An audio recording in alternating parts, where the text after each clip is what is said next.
Hello, I'm Craig Badcock from Unicorn Business Solutions. We help small business owners build a business that works for them rather than the other way around. After 30 years of working with small business owners, I've come to realise just how important it is for them to understand and be able to calculate their work in progress.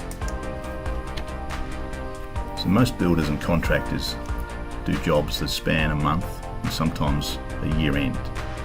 They do jobs where the income and the corresponding expenses don't always occur in the same month. And this is why we need to calculate work in progress. An example of the problem, here's a profit and loss. So we see in the first month a profit of $47,914. Second month a loss of $82,832.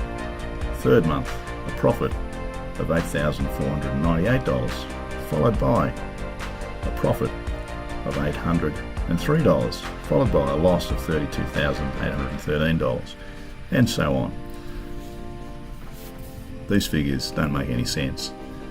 They don't make any sense because work in progress hasn't been calculated at month end, and expenses and income are not shown in the months where they correlate to each other. As a consequence, these figures, these financial statements, are fundamentally useless from a management point of view, and accordingly, most small business owners don't bother looking at them. So how do we rectify this? First thing we need to do is we need to record income expenses for each job. This is a simple calculation at month end, followed by a journal entry. So how do we calculate an end of month work in progress adjustment? Let's have a look at an example. Let's assume we have a builder, has a job, it's won a job, $300,000 contract value. The labour costs are estimated to be $50,000, material cost estimated to be $100,000, and subcontractor cost estimated to be also $100,000.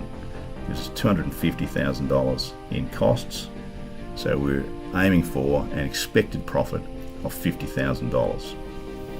Now, in the first month of this project, this is what actually happened. We invoiced the client $100,000. We incurred labour costs of $10,000, materials of $80,000, and subcontractor costs of $50,000. Our expected profit for the entire job actually decreased from $50,000 to $30,000 because we struck some problems and we're anticipating some cost overruns. Now, if we look at where things sit at the end of month one, we've got income of $100,000, we've got expenses of $140,000. That gives us a profit before we make any adjustment of negative $40,000. A $40,000 loss is where things would sit in our financial statements, in our profit and loss before we make any adjustment. Now, the profit that ideally we should be showing is in fact different to that, because we're expecting to make a $30,000 profit on this job, and we are in fact 1/3 of the way through the job if we look at the amount invoiced, so $100,000 against a total of $300,000. So we're 1/3 of the way through the job, and our expected profit at that point in time is $30,000. So the profit that we should be showing to make our financial statements make sense is $10,000, 1/3 of the expected profit on the total job. So we currently have a loss of $40,000, we want to show a profit of $10,000. We need an adjustment, a work in progress adjustment of $50,000 to make the numbers make sense. Now let's look what happens with this job. So we take the job through to completion. The actual amount invoiced is $320,000, so we've got a $20,000 variation on this job. The labour cost came in at $60,000 in total, so we're $10,000 above our initial estimate. The material cost came in at $5,000 above the initial estimate at $105,000, and subcontractors, our budget was spot on, $100,000. So we've got a cost of $265,000 against an amount invoiced of $320,000. So we actually made $55,000. So we recovered this job significantly in the second month. So things that we thought weren't going to go so well, the job that we thought wasn't going to go well, we put our best man on it, we put our best supervisor, our best foreman on it, and he saved the job, and we actually did better than we originally planned. So this is what happens when we do jobs. You know, things go well, things don't go so well. So the final outcome, $55,000 profit. So let's look at what actually happened in the second month. So the numbers in the second month that would have gone through your accounting system is the difference between the completed job and what happened in month one. So we've got income of $220,000, we've got labour cost of $50,000, materials $25,000, subcontractors $50,000, giving us a total of $125,000. $220,000 less $125,000 gives us $95,000. But the profit that we actually want to show that relates to that period is $45,000, because we've already taken up $10,000 profit on that job. So the way we move from $95,000 to $45,000 is we simply reverse the $50,000 work in progress adjustment that we did at the end of month one.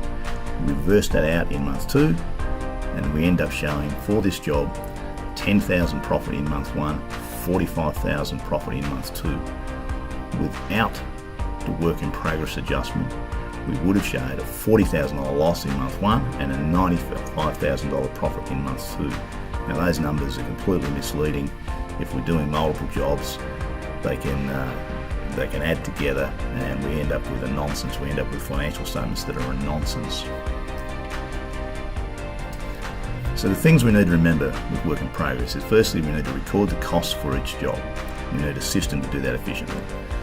We need to estimate the profit for each job at the end of each month. We then need to calculate the profit to the end of the current month. There are multiple ways to do this, but the easiest way to do this is basically on the amount invoiced compared to the total amount, total value of the job. When we've calculated the profit at the end of the current period, we then need to journal through an adjustment.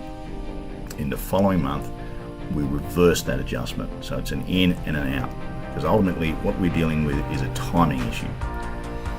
And if we do that, your profit and loss statement will be accurate, it will be meaningful, it will be useful, it will be something that you should be looking at. And this is really important, because the statistics are that 4 out of 5 small businesses in Australia fail before the end of their fifth year. And the primary reason for that is poor financial decision making because of poor quality financial information.